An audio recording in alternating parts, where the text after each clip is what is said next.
Let's home in on those two examples, Steinhoff and African Bank. How did you know something was amiss with each of those? In the case of Steinhoff, again, there were a lot of rumors, but I saw these weird other owners. But the other owners were always owned by friends of Marcus Jooste, associates of Marcus Jooste, and it didn't make sense.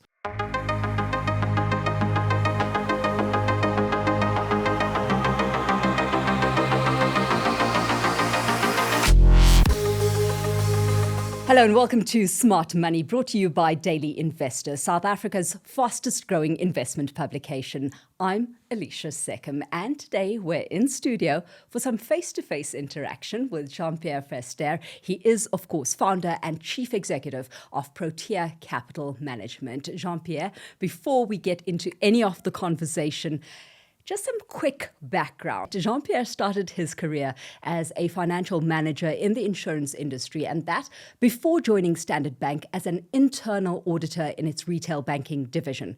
It was only after that he made his move into the investment industry, joining Melville Douglas Investment Management in 2007 as a portfolio manager. His next stop was 361 Asset Management, where he was part of an award-winning team between 2010 and 2016.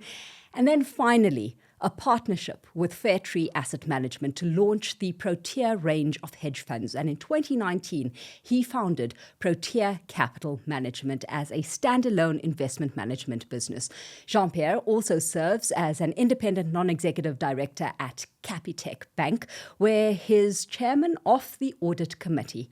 But perhaps he's most well known for predicting the Steinhoff and African Bank's collapses and making millions for his clients by shorting these shares. And so joining us now to talk a bit of the strategy behind the smart money is Jean-Pierre. Jean-Pierre, thanks so much for joining us in studio today.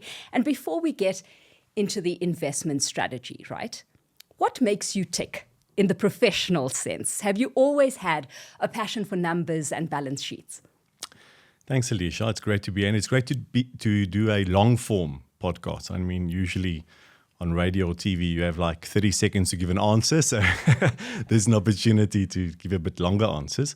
What makes me tick? I think I'm someone who's quite critical, quite hard on myself, who can pick up mistakes quite quickly. And that has got its pros and its cons. Sometimes my wife doesn't like it if I'm too critical, but I try to balance it with some compliments.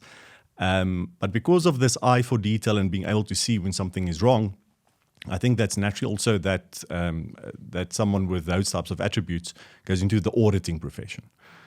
Together with this love for numbers that you mentioned, so I do have an aptitude for numbers, which helps also if you're in finance.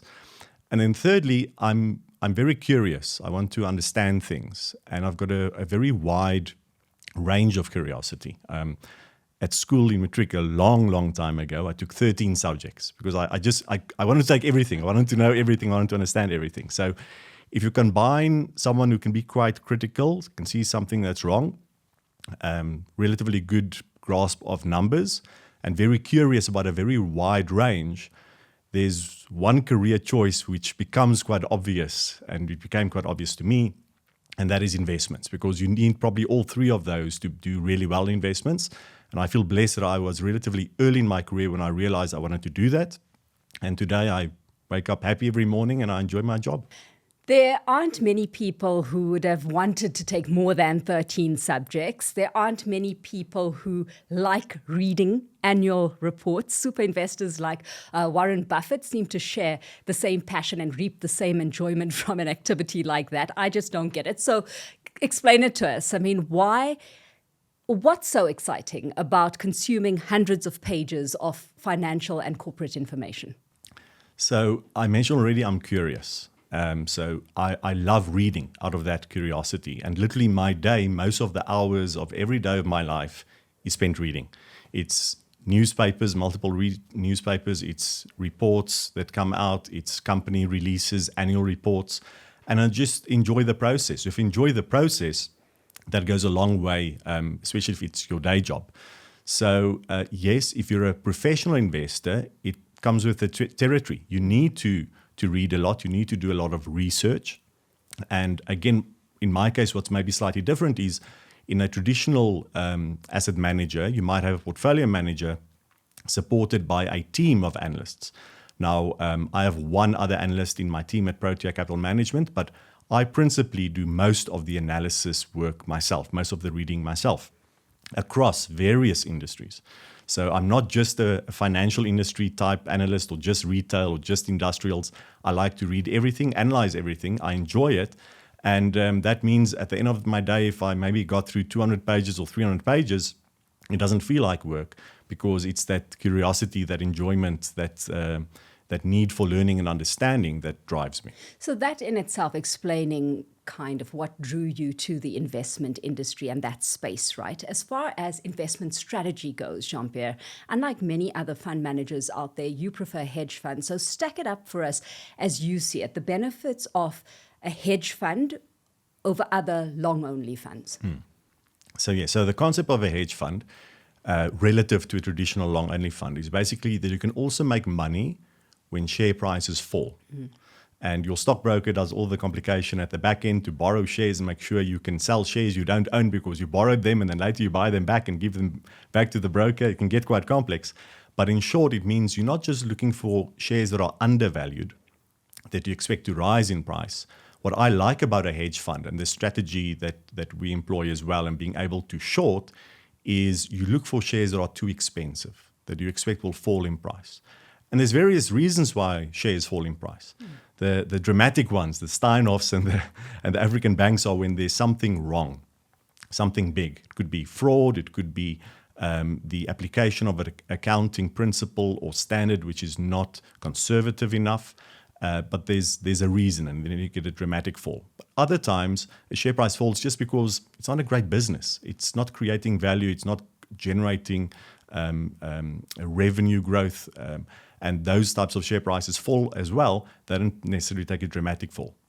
And that element of looking for when something is wrong is something that resonates with me. So that's why I was also drawn to the hedge fund industry of looking for opportunities for share prices to rise, but also for share prices to fall. Let's home in on those two examples, Steinhoff and African Bank, because you are infamous for having called those right. How did you know something was amiss with each of those? What were the red flags that kind of propped themselves up? So I mentioned I do a lot of reading. What that also means is quite often when something happens or when there's an outcome, from the outside, it might look quite simplistic. Oh, everyone saw it or could have seen it. Now, I do believe in those two cases, everyone could have seen it, but they needed to do the work. So in the case of African Bank, you really needed to understand the provisioning policy and the fact that it was not conservative enough, and you could see the outcomes of previous loans not being paid back, indicating that the provision of the current loans of the book was not conservative enough. In the case of Steinhoff, again, there were a lot of rumors, but what I did was I put in the extra hours and the extra work, and I went to the equivalent of the CIPC. We have a website in South Africa. You can look up directors and shares of, and company ownership, etc. And I did the same for some Steinhoff subsidiaries in Austria and Switzerland. And through that, I saw these weird other owners, but the other owners were always owned by friends of Marcus Jooste, associates of Marcus Jooste, and it didn't make sense. So I asked the company about it. They didn't give a good answer. And that's when I saw that they are off-balance sheet entities. I didn't know when Steinhoff would get into real trouble, but when it happened, I knew it's because there's a hole in the balance sheet. They round-tripped assets and income. And it was because of these off-balance sheet entities that I found, because I spent many hours looking for the details within the big Steinhoff conglomerate. And this exactly proving your point as to why detail matters, why you've got to really do your homework before you're making any big investment decisions, right? Sticky and embattled companies aside, Jean-Pierre, the debate right now is whether there's still value to be found in South African, so local stocks, and whether or not it would be better to invest in global shares. I know that you have an affinity to global stocks, so I'm not sure if I can ask you to give us an unbiased take on this, but I mean, what's your take on local versus global stocks right now without any of that bias trying to creep in? So bias is an important word, and it's a lot of what we do is try to remove bias because we are humans, and by human nature, we're all affected by bias in decision making. So when I look at it cold, factually, I would say I've been in the local industry or investing locally in shares for 20 years, but roughly 10 years ago, I decided that the opportunity set was getting too small. There were too few companies that really excited me on the JSE. And that's when I started investing and analyzing companies globally. So where we are today, I would say factually, it's a bigger opportunity set. There's more choice. It's a lot more choice. So we look at companies with a market cap of at least $1 billion in developed markets, listed on developed market stock exchanges. And that's 10 to 12,000 companies against the JSE, which might have 400 companies you can look at. So it's multiples as big. And because there's a big opportunity set, I believe there is more opportunity. It's harder to find them. It's like finding a needle in a haystack or eating an elephant. You can only do it one bite at a time. But if you do the work, I believe there are better opportunities internationally, just because factually it's a bigger market. So you'll find companies that are better, you'll find companies that are worse. And as South Africans, I think we're still very much insulated in our thought process. And it's been good to see the last 10 years that more asset managers have allocated more of their money offshore, because our market is becoming more internationalized, and I think that's a good thing for investors. Absolutely. While we are testing investment cases, you've questioned before the investment case for Bitcoin as a speculative asset, right? The US Securities and Exchange Commission has approved now the first spot Bitcoin exchange traded funds.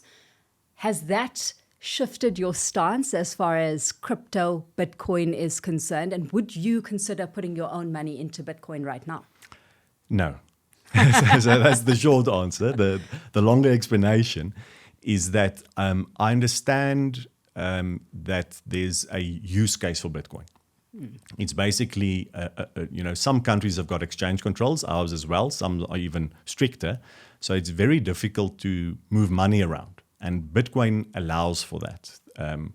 If you have an open ledger, technically it should mean that it's a safer way to process transactions because it's open, it's transparent.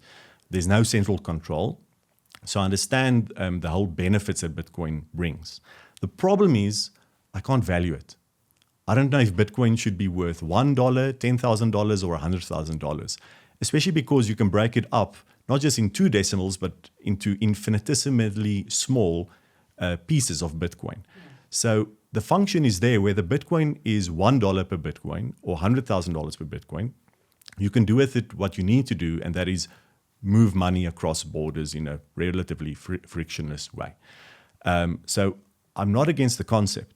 I just don't know what to pay for it. And therefore, I would not put my own money in it because I don't know if I'm paying way over the odds or I'm getting a good deal. The way I analyze any investment decision is to compare what money am I putting in versus what money will I get out. And the money I get out, in the case of a company, I can think about future profits, future dividends. In the case of Bitcoin, it's whatever someone else is willing to sell it to me at. And I don't know what that will be. And I always say a good rule of thumb is don't invest in things you don't completely understand yourself, right? So that's where you wouldn't be venturing. Jean-Pierre, if a rich uncle gave you R1 million today, where would you be putting that money to work?